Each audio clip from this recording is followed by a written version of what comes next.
집값 떨어지냐고요? 나락가기 딱 좋은 질문을 하시는데 실제로 요즘 분위기는 좀 많이 차분해지긴 했습니다. 스트레스 DSR 2단계, 주담대 만기가 또 30년으로 축소가 되고 그리고 조건부 전세 대출 제한까지 이 세 가지가 효과가 확실히 큰 것 같아요. 기자님, 집값 이제 떨어지나요? 마이크 찾자마자 무슨 그런 질문을 집값 떨어지냐고요? 무슨 욕을 먹으려고 저한테 그런 질문을 나락가기 딱 좋은 질문을 하시는데 근데 언론에서 뭐 집값 꺾인다, 거래량이 급감됐다, 뭐 이런 기사가 도배가 되고 있던데요, 지금.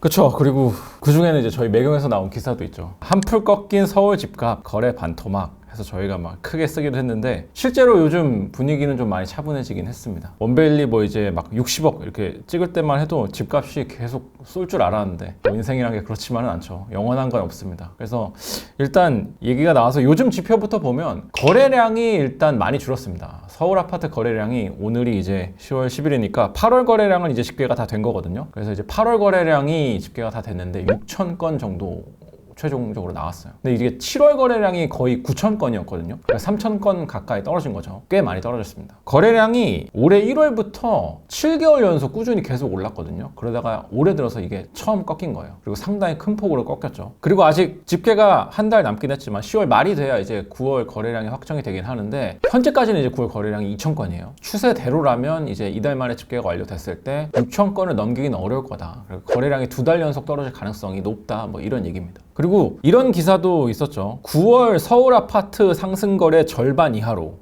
이건 무슨 얘기냐면 이제 직방이라는 이제 여러분 잘 아시는 뭐 원룸 이런 거 구하는 이 어플 운영하는 곳이죠. 여기서 이제 부동산과 관련된 상당히 많은 데이터 분석도 하는데 9월에 이제 거래가 된 전체 아파트를 분석을 해보니까 동일 단지 이제 동일 면적 기준으로 직전 거래와 비교한 겁니다. 가격이 오른 거래가 이제 절반 이하로 떨어졌다는 거예요. 원래는 이제 최근 3개월 6, 7, 8월 다 거래 절반 이상의 직전 거래보다 오른 그러니까 상승 거래였는데 9월은 아니라는 겁니다. 상승세가 9월 들어서 주춤하고 있다. 뭐 이런 거죠. 그러니까 실제로 부동산원의 주간 단위 통계를 보면 서울 아파트 가격 상승폭은 조금씩 둔화되고 있어요. 서울이 주간 상승폭이 정점을 찍었던 게 이제 지난 8월 둘째 주였어요. 이때가 얼마나 올랐냐면 한 주 만에 0.32%가 올랐습니다. 그리고 그 뒤로 지금까지 점점 줄어서 이제 오늘이 목요일이라서 이번 주 지표로 나왔는데 0.1% 상승한 걸로 나왔습니다. 그래서 0.1%까지 상승폭이 내려왔어요. 근데 여러분, 제가 아까 8월 둘째 주에 찍었던 0.32% 이게 어느 정도 수치냐면은 문재인 정부 때 저희가 이제 막 뭐 부동산 때문에 망한 정부다라고 평가하는 이제 역대급 급등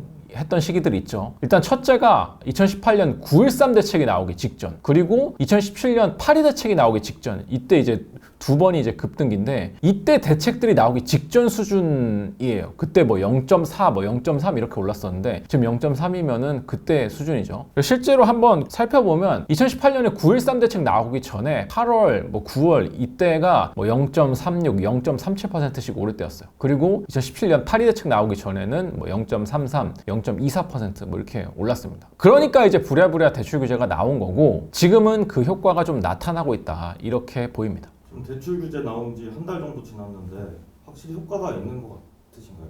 있습니다. 제가 이제 최근에 뭐 여러 지역의 부동산 사장님들 돌아다니면서 얘기를 들어보면 대출 규제 이후로는 확실히 뭐 전화든 워크인으로 오는 손님이든 확 줄었다고 합니다. 이제 어쨌든 스트레스 DSR 2단계가 실시가 되고 주담대 만기가 또 30년으로 축소가 되고 그리고 조건부 전세 대출 제한까지 이 세 가지가 효과가 확실히 큰 것 같아요. 그래서 이게 어쨌든 대출액 자체가 확 줄고 갭 투자도 어려워졌으니까 역시나 부동산은 결국 금융이다라는 진리를 좀 깨닫게 하는 요즘의 시장입니다. 근데 제가 최근에 재밌는 얘기를 하나 들었어요. 이 조건부 전세 대출을 피하는 방법. 제가 이제 대출 규제 영상에서 한번 언급하긴 했었는데 그게 실제로 벌어지고 있다고 하더라고요. 뭐냐면 이제 이 조건부 전세 대출 규제라는 게 갭 투자 막으려고 나온 거죠. 집을 거래하면서 동시에 세입자 맞추지 말라. 이게 그래서 소유권 이전 등기가 되는 당일에 전세 대출이 실행되는 걸 막는 거죠. 근데 이걸 어떻게 피할 수 있냐면 매도인이랑 매수인이랑 합의를 보는 겁니다. 매도인이 소유권 이전 등기일과 며칠 차이 안 나게 세입자를 미리 맞춰놔요. 그리고 그 상태로 파는 겁니다. 소위 우리가 말하는 새 안고 매매처럼 보이게 한다는 겁니다. 대단하죠? 참 이 규제라는 게 현실에서는 어떻게든 피하고 우회할 수 있는 경로가 생겨나더라고요. 제가 이걸 실감했던 사례가 하나 더 있어요. 오래된 사례긴 했는데 임대사업자분들이 의무임대 기간이라는 게 있는데 이 동안은 새로운 세입자를 구하더라도 보증금을 5% 이상 올리지 못하는 소위 말하는 5%를 계속 지켜야 하잖아요. 그래서 보통 이제 의무임대 기간이 8년이라면 임대사업자가 아니라면 2+2가 끝난 4년 뒤에는 5% 넘게 증액을 할 수 있어요. 근데 이제 임사자분들은 이게 안 되는 거예요. 그래서 임사자 매물이 상당히 전세가 쌉니다. 그래서 이분들 매물을 구하면 운이 좋은 건데 반대로 이분들 입장에서는 이렇게 싸게 내놔야 되니까 손해라고 느끼는 거죠. 최근에 전세가 어마어마하게 올랐는데 남들은 나보다 수억씩 보증금을 더 받는데 나는 이렇게 싸게 내야 돼? 그래서 이제 이분들이 어떻게 하냐면 현금을 추가로 받습니다. 일종의 반전세처럼 매물을 올려요. 보증금 얼마에 월세 얼마 뭐 이렇게 해도 다른 보통 매물들과 이제 전세 보증금 차액에 정기예금 이자율을 적용해 보면 여전히 더 좋은 조건이긴 합니다. 그래서 이런 식으로 올려놓는데 이렇게 좋은 조건을 올리니까 전화가 오고 전세가 팔리는 거죠. 그래서 이제 계약을 하러 가보면 집주인이 이 월세를 현금으로 달라고 합니다. 그리고 이걸 매달 내는 게 아니라 뭐 24개월치 선납해달라 뭐 이렇게 요구하는 집주인들도 있어요.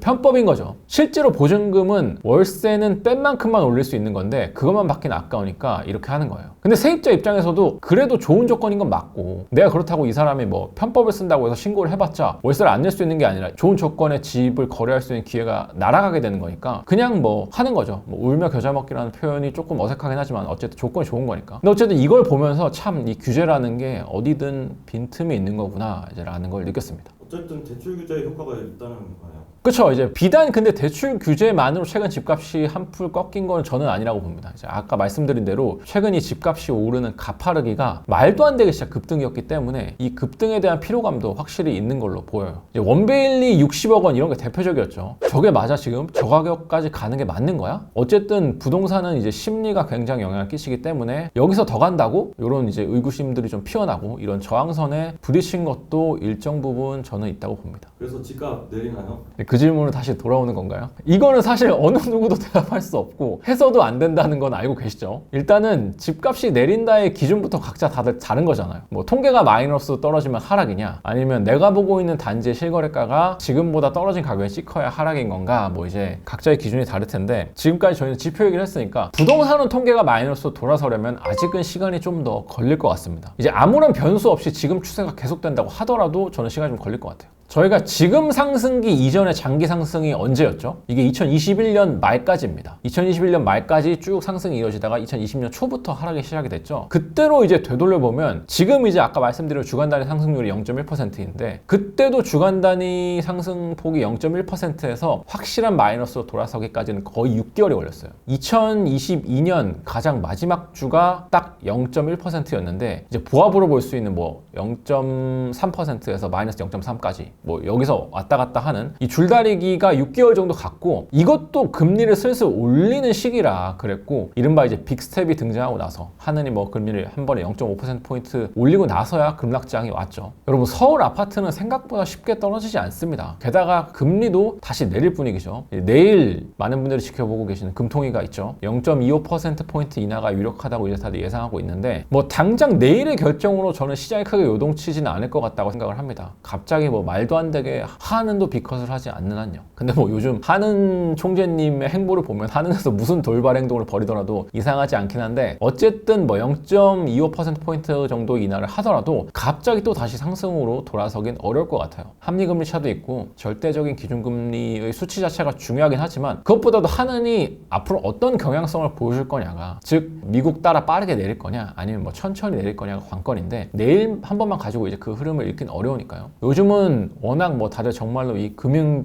지식, 경제를 읽는 감각, 부동산 시장에 대한 이해 이런 것들이 상당히 상향 평준화되어 있기 때문에 수준들이 다들 높으셔가지고 함부로 이렇게 빨리 움직일 것 같은 시장은 아닙니다. 미국이 어떻게 하는지도 봐야지 11월 FOMC도 지켜봐야지 뭐 이렇게 생각들 하실 것 같아요. 그래서 집값이 내리냐 아니면 다시 급등하는 새로 갈 거냐 이 질문에 대한 대답은 금통위 이후에 저희가 이제 금통위 이후에 금리가 얼마나 내리는지 보고 전문가분들을 모시고 여쭤볼 테니까 앞으로 있을 매불 인터뷰 많은 관심과 기대 부탁드리겠습니다. 그러면 저는 이만 도망가 보도록 하겠습니다. 오늘 영상 유익하셨다면 구독, 좋아요가 큰 힘이 됩니다. 감사합니다.